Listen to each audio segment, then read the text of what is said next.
Seja bem-vindo ao Leitura em 10 Minutos. Meu nome é Kátia Cardoso, sua narradora de livros. Vamos juntos imaginar o mundo de George Orwell em 1984. Não esqueça de inscrever-se no canal, ativar o sininho para receber todas as notificações, avaliar e compartilhar. 1984. Autor George Orwell. Parte 2. Capítulo 2. Winston avançava pelo caminho em meio a um mosqueado de luz e sombra, pisando em poças douradas sempre que os galhos das árvores se distanciavam uns dos outros. Sob as árvores à esquerda, o solo era um nevoeiro de jacintos. O ar parecia beijar a pele. Era dia 2 de maio. De algum lugar mais para o interior do bosque, vinha o barulho de torcazes. Estava um pouco adiantado. Não encontrara dificuldades em relação à viagem, e a experiência com que a garota lidava com as coisas era tão evidente que ele não sentia tanto medo quanto normalmente sentiria. Ao que tudo indicava, podia confiar nela para encontrar um lugar seguro. Em geral, não se podia supor que a pessoa estivesse muito mais segura no campo do que em Londres. Não havia teletelas, é claro, mas sempre se corria o risco de que o lugar fosse vigiado por microfones escondidos, que haveriam de captar e identificar a voz de quem aparecesse por ali. Além disso, não era fácil viajar sozinho sem atrair atenção. Para distâncias inferiores a 100 quilômetros, não era necessário visto no passaporte. Porém, às vezes havia patrulhas nas estações ferroviárias e os guardas pediam os documentos de qualquer membro do partido que encontrassem pela frente, submetendo-os a perguntas inconvenientes. Contudo, nenhuma patrulha aparecera. E à saída da estação, Winston dirigira vários olhares cautelosos para trás para certificar-se de que não estava sendo seguido. O trem ia cheio de proletas, todos com ânimo domingueiro por conta do tempo estival. O vagão com assentos de madeira em que Winston viajou estava superlotado com os numerosos integrantes de uma única família, os quais incluíam desde uma avó desdentada até um bebê com 1 mês de vida. Tencionavam passar a tarde com os contraparentes no interior, e como explicaram abertamente a Winston, compraram um pouco de manteiga no mercado negro. O carrinho se alargou e 1 minuto depois, Winston chegou à trilha mencionada pela garota. Uma simples picada aberta pelo gado que mergulhava mato adentro. Winston não tinha relógio, mas ainda não deveriam ser 3 horas. Os jacintos formavam uma camada tão densa debaixo de seus pés que era impossível não pisar neles. Winston se ajoelhou e começou a colher alguns, em parte para passar o tempo, em parte com a vaga ideia de que gostaria de ter um ramo de flores para oferecer à garota quando se encontrassem. Reunira um grande buquê e estava aspirando seu perfume levemente enjoativo quando um som logo atrás dele o fez gelar da cabeça aos pés. A inconfundível crepitação de gravetos sob o peso de um pé. Continuou colhendo os jacintos. Era a melhor coisa a fazer. Podia ser a garota, ou talvez tivesse sido mesmo seguido. Olhar para trás seria uma confissão de culpa. Pegou uma flor, depois outra. Uma mão pousou delicadamente em seu ombro. Winston olhou para cima. Era a garota. Ela balançou a cabeça, sinalizando com clareza que ele devia manter-se em silêncio. Depois abriu caminho entre os arbustos e enveredou rapidamente pela trilha estreita que conduzia ao interior do bosque. Era evidente que já fizera aquele caminho antes, pois se esquivava dos trechos enlameados como se os conhecesse muito bem. Ainda com o ramo de flores na mão, Winston a seguiu. Sua primeira sensação foi de alívio, mas conforme observava os movimentos do corpo esbelto e vigoroso à sua frente, com a faixa escarlate justa o bastante para revelar a curva dos quadris, A consciência de sua própria inferioridade começou a oprimi-lo. Mesmo naquele momento, parecia-lhe bastante provável que, ao se virar e olhar para ele, a garota acabaria por bater em retirada. A doçura que pairava no ar e o verdor das folhas o intimidavam. Já no caminho da estação até ali, os raios do sol de maio o haviam feito sentir-se sujo e anêmico. Um ser que levava a vida entre quatro paredes, com a poeira fuliginosa de Londres impregnada nos poros. Ocorreu-lhe que, até aquele momento, ela provavelmente não o vira ao ar livre, em plena luz do dia. Chegaram à árvore caída que ela mencionara. A garota saltou por cima do tronco e empurrou os arbustos para os lados, revelando uma passagem oculta. Quando foi atrás dela, o Winston percebeu que estavam numa clareira natural. Uma colinazinha minúscula coberta pela relva e circundada por árvores novas e altas, que a escondiam por completo. A garota estancou e virou-se. "Aqui estamos", disse ela. Winston olhava para ela à distância de alguns passos. Não ousava aproximar-se. "Eu não queria falar nada no caminho", continuou ela, "porque podia haver algum microfone escondido. Há sempre o risco de um daqueles pulhas reconhecerem a voz da gente. Aqui é seguro." Ele continuava sem coragem de se aproximar dela. "Aqui é seguro?" repetiu estupidamente. "É sim. Veja as árvores." Eram pequenos freixos que haviam sido cortados e que depois tinham brotado de novo, formando uma floresta de postes, nenhum deles mais grosso que o pulso de uma pessoa. Não há nada suficientemente grande para ocultar um microfone. Além do mais, já estive aqui antes. Estavam só fazendo rodeios. Àquela altura, o Winston já dera um jeito de se aproximar mais dela. A garota permanecia diante dele com o corpo muito ereto e um sorriso no rosto.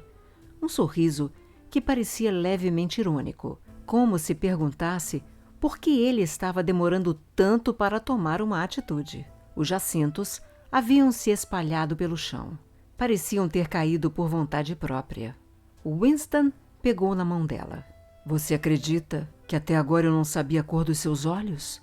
"Eram castanhos", observou. "Um tom bem claro de castanho, com cílios escuros. Agora que está vendo como eu de fato sou, é capaz de continuar olhando para mim?" "Claro, sem o menor problema." "Tenho 39 anos. Tenho uma mulher da qual não consigo me livrar. Tenho varizes. Tenho 5 dentes postiços." "Não me importo nem um pouco", disse a garota. No momento seguinte, não se sabia por obra de quem ela estava nos braços dele. No início, Winston não sentiu nada, só a mais rematada incredulidade. O corpo jovem se estreitou contra o seu. A cabeleira preta colava-se à sua face. E sim, ela realmente havia levantado o rosto e ele estava beijando aquela boca generosa e vermelha. Com os braços em volta do pescoço dele, ela o chamava de "meu querido, meu amor, meu adorado." Winston a fizera se deitar no chão. A garota não oferecia a menor resistência. Ele podia fazer o que quisesse com ela. A verdade, porém, era que ele não experimentava nenhuma outra sensação física além daquele simples contato. Tudo o que sentia era incredulidade e orgulho. Estava contente por aquilo estar acontecendo, mas não sentia desejo físico. Tudo fora muito rápido. A juventude e a beleza dela o amedrontavam. Estava acostumado demais a viver sem mulher. Não sabia por quê. A garota ergueu o tronco e tirou um jacinto do cabelo. Sentou-se encostada nele, cingindo-lhe a cintura com o braço. "Não se aflija, querido. Não há pressa nenhuma. Temos a tarde inteira. Não é maravilhoso este esconderijo? Descobri uma vez em que me perdi durante uma caminhada comunitária. Se alguém vier nesta direção, a gente escuta a centenas de metros de distância." "Como é o seu nome?" perguntou Winston. "Júlia. O seu, eu sei." Você se chama Winston. Winston Smith. Como descobriu? Acho que sou melhor que você para descobrir as coisas, amor. Me conte, qual era a sua opinião sobre mim antes do dia em que lhe entreguei o bilhete? Winston não se sentia nem um pouco inclinado a mentir para ela. Começar revelando o pior era até uma espécie de oferenda amorosa.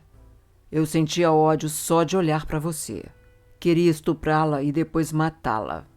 2 semanas atrás, pensei seriamente em arrebentar a sua cabeça com um paralelepípedo. Se quer mesmo saber, eu achava que você tinha alguma ligação com a polícia das ideias. A garota riu com gosto, claramente tomando as palavras de Winston como um elogio à excelência de seu disfarce. A polícia das ideias? Não me diga que pensou mesmo isso. Bom, talvez não exatamente isso, mas com esse seu jeito... você é tão jovem, tão forte, tão saudável, entende? Pensei que talvez... Pensou que eu me dedicava de corpo e alma ao partido. Uma garota de palavras e gestos puros, faixas, desfiles, slogans, jogos, caminhadas comunitárias, aquela coisa toda. E achou que na primeira oportunidade eu provocaria sua execução, denunciando-o como criminoso do pensamento? É mais ou menos isso. Você sabe que há muitas garotas assim. A culpa é desta coisa nojenta, disse ela, arrancando a faixa escarlate da Liga Juvenil Antissexo e arremessando-a contra o tronco de uma árvore. Em seguida, como se o ato de levar a mão à cintura a lembrasse de alguma coisa, tocou o bolso do macacão e tirou de lá de dentro uma pequena barra de chocolate. Partiu-a ao meio e deu um dos pedaços ao Winston. Antes mesmo de levá-lo à boca, ele percebeu pelo cheiro que se tratava de um tipo muito incomum de chocolate. Era escuro e lustroso e estava embalado em papel prateado. As barras de chocolate normalmente eram coisas marrons, foscas, farelentas, cujo gosto, até onde era possível descrevê-lo, lembrava a fumaça saída dos incineradores de lixo. Mas em algum momento de sua vida, o Winston já havia provado um chocolate semelhante ao pedaço que ela lhe oferecera. Tão logo o odor lhe chegou às narinas, emergira de sua memória algo que ele não conseguia definir, mas que era forte e perturbador. — Onde conseguiu isto? Indagou ele. — No mercado negro, respondeu ela indiferente. Acho que sou mesmo esse tipo de garota, para quem vê de fora. Sou boa nos esportes. Fui comandante da tropa enquanto pertencia aos espiões. Faço trabalhos voluntários para a Liga Juvenil Antissexo 3 vezes por semana à noite. Horas e horas colando a droga da baboseira deles por todos os cantos de Londres. Nas paradas, sou uma das que sempre carregam as faixas.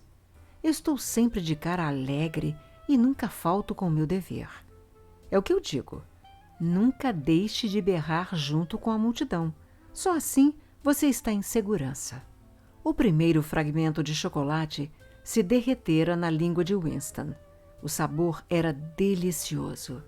Só que aquela lembrança continuava rondando as fronteiras de sua consciência. Algo intensamente sentido, mas não reduzível a contornos definidos, como um objeto que se via com o rabo do olho. Afastou-a de si, ciente apenas de que se tratava da lembrança de um ato que ele gostaria de reverter, mas não podia. Você é muito jovem, 10 ou 15 anos mais jovem do que eu. O que você viu de atraente num homem como eu?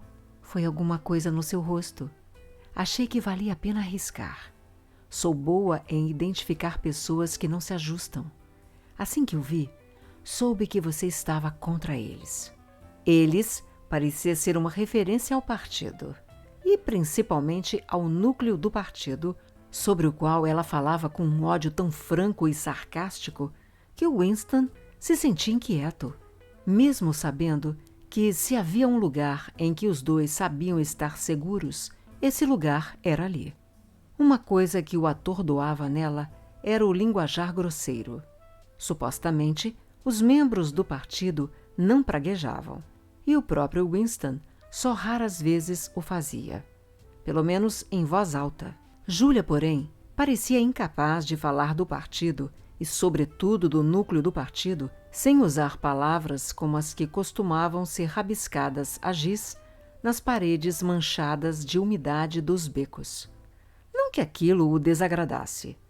Não passava de um sintoma da revolta que ela sentia contra o partido e seus métodos, e de certa maneira parecia natural e saudável, como o espirro de um cavalo que sente o cheiro de feno ruim.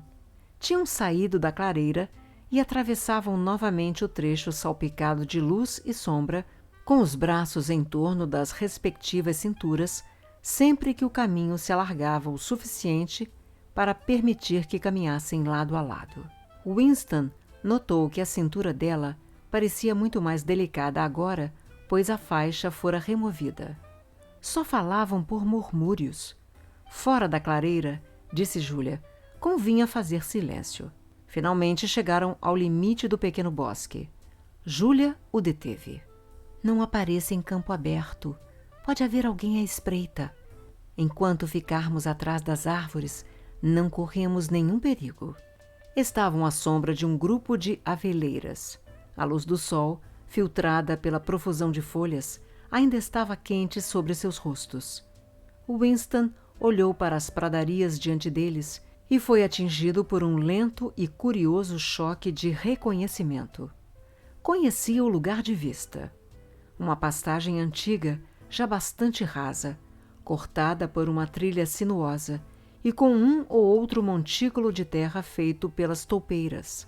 Na sebe irregular que se via do outro lado do campo, a brisa balançava muito suavemente os ramos dos olmos, e as folhas estremeciam de leve em densas massas que lembravam cabelos de mulher. Em algum lugar bem próximo, mas que o olhar não alcançava, devia haver uma torrente formando poças verdes onde nadavam robalinhos. — Não tem um riozinho perto daqui? Sussurrou ele. — Tem sim.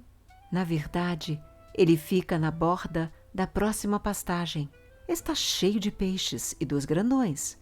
Dá para vê-los balançando a cauda nas poças sob os salgueiros. É a terra dourada. Quase, murmurou ele.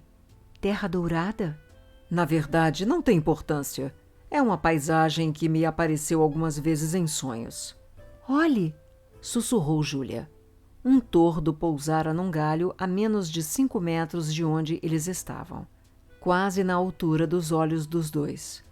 Talvez não os tivesse visto. Estava ao sol, eles na sombra. Abriu as asas, tornou a fechá-las cuidadosamente. Baixou a cabeça por um momento, como se estivesse fazendo uma espécie de mesura para o sol. Depois, começou a cantoria. Na quietude da tarde, o volume sonoro era surpreendente. Winston e Júlia se abraçaram fascinados. A melodia prosseguia ininterrupta, minuto após minuto, com variações impressionantes que jamais se repetiam, quase como se o passarinho estivesse deliberadamente exibindo seu virtuosismo. Às vezes, ele interrompia por alguns segundos, abria e tornava a fechar as asas. Depois, estufava o peito mosqueado e reiniciava seu canto. Winston observava com uma espécie de vaga reverência. Para quem ou com que finalidade cantava aquele passarinho? Não havia parceiras nem rivais por perto, o que o levara a pousar nos limites de um bosque solitário e verter sua música para o nada. Perguntou a si mesmo se era verdade que não havia um microfone escondido por ali. A conversa entre ele e Júlia transcorrera toda em voz baixa, e o aparelho não teria sido capaz de captar suas palavras, mas captaria o canto do tordo. Era bem possível que na outra ponta do instrumento um homenzinho com aspecto de besouro estivesse escutando atentamente, escutando aquilo. Todavia, a enxurrada melódica foi aos poucos expulsando de sua mente todo tipo de conjectura. Era como algo líquido sendo despejado sobre seu ser, inundando-o por inteiro, algo que se misturava com a luz do sol filtrada pela folhagem. Winston já não pensava, era pura sensação. A cintura da garota, cingida pela curva de seu braço, era macia e quente. Puxou-a para si e os dois ficaram frente a frente com os peitos encostados. E o corpo dela pareceu fundir-se ao dele. Por onde quer que ele passasse as mãos, parecia-lhe que ela se abria como água. Suas bocas se colaram uma à outra. Foi bem diferente dos beijos sôfregos que haviam trocado antes. Quando seus rostos se afastaram de novo, ambos soltaram suspiros profundos. O passarinho se assustou e alçou o vôo num estrepitar de asas. O Winston encostou os lábios no ouvido de Júlia. Agora, sussurrou.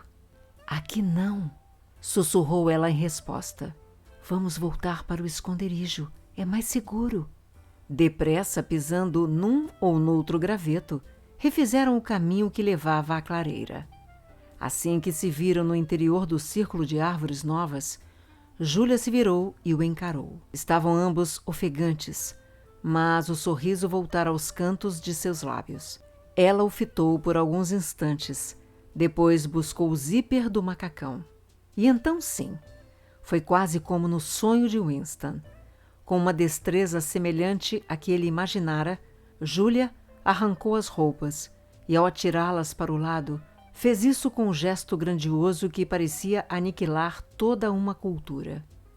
Seu corpo cintilava muito branco ao sol, mas por um instante ele não olhou para o corpo dela. Tinha os olhos ancorados no rosto sardento de sorriso tênue e atrevido. Ajoelhou-se diante dela e segurou suas mãos. Já fez isso antes? Claro que sim, centenas de vezes. Bom, um monte de vezes. Com membros do partido?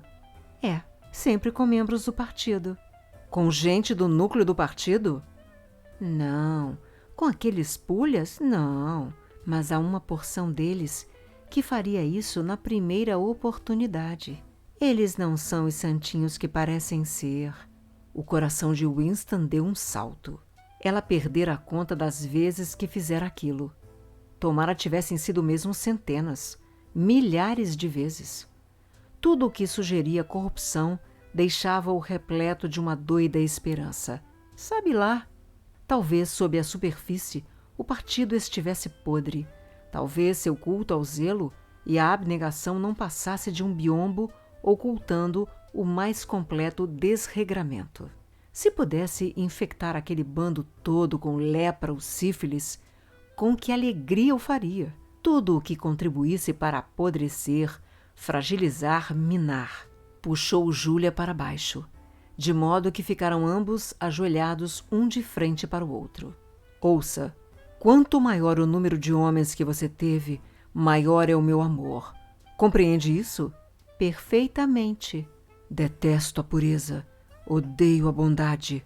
Não quero virtude em lugar nenhum. Quero que todo mundo seja devasso até os ossos. Bom, então acho que vai gostar de mim, querido. Sou devassa até os ossos. Você gosta de fazer isso? Não me refiro apenas a estar comigo. Falo da coisa em si. Adoro. Acima de tudo, era o que Winston queria ouvir. Não apenas o amor por uma pessoa, mas o instinto animal. O desejo simples e indiferenciado. Essa era a força capaz de estraçalhar o partido. Deitou-a sobre a relva, entre os jacintos caídos. Dessa vez, não houve nenhuma dificuldade. Pouco depois, o movimento ascendente e descendente dos troncos dos dois se regularizou. E, numa espécie de abandono prazeroso, separaram-se. O sol parecia ter ficado mais quente. Estavam ambos sonolentos. O Winston estendeu o braço para apanhar os dois macacões jogados no chão e usou-os para cobrir parcialmente o corpo de Júlia. Pegaram no sono quase de imediato e dormiram por cerca de meia hora. O Winston foi o primeiro a acordar. Sentou-se e fitou o rosto sardento de Júlia, ainda serenamente adormecido, apoiado na palma da mão dela. Salvo pela boca, não se podia dizer que fosse bonita. Olhando de perto, viam-se uma ou duas rugas em torno de seus olhos. O cabelo preto e curto era extraordinariamente denso e macio. Ocorreu-lhe que ainda não sabia o sobrenome dela nem onde morava. O corpo jovem, robusto, agora desamparadamente adormecido, despertou nele um sentimento compassivo, protetor. Porém, a ternura impensada que o tomara enquanto o tordo cantava não voltara por completo. Puxou os macacões para um lado e estudou o dorso branco e macio de Júlia. Antigamente, pensou, um homem olhava para o corpo de uma garota, via que ele era desejável e a coisa ficava por aí. Hoje, porém, não havia como sentir um puro amor ou um puro desejo. Nenhuma emoção era pura, pois tudo estava misturado ao medo e ao ódio. A união dos dois fora uma batalha. O orgasmo, uma vitória. Era um golpe assentado contra o partido. Um ato político. Obrigada pelo seu tempo e por ter ficado comigo até agora. Se você gostou, inscreva-se no canal, avalie e compartilhe, pois isto incentiva o meu trabalho.